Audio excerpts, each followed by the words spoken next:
Welcome to our channel. Today we how to update your Shopify theme and app integrations, beginner guide step by step clearly. To update your Shopify theme and app integrations, begin by logging into your Shopify admin panel. Navigate to the Online Store tab on the left sidebar. Click on Themes to view your current theme.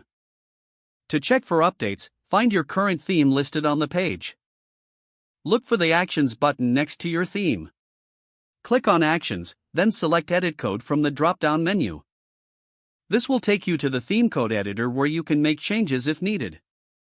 Now, to update apps, return to the Shopify admin panel.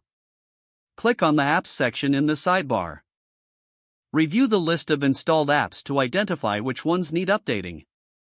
Click on any app that requires an update to view more details. If an update is available, you will see an Update button. Click on it to initiate the update process for that app. Some apps may require you to follow prompts during the update. After updating your apps, check your online store to ensure everything is functioning smoothly. Next, to update your theme, navigate back to the Themes section.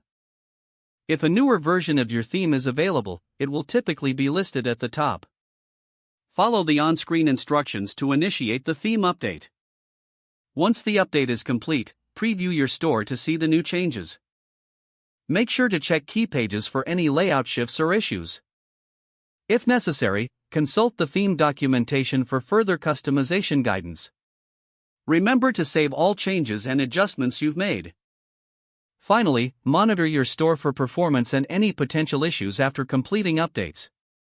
If the page does not load, refresh the browser or try again in a private or incognito window. Make sure you are using the correct email address, then retype it carefully to avoid small typos. If your password is not accepted, use the reset option and create a new strong password you can remember. Check your spam folder for verification or security emails, then complete any requested confirmation steps. Enable two-factor authentication if available to improve account security and reduce unauthorized access risk. Don't forget to like this video and subscribe to our channel for more step-by-step tech guides.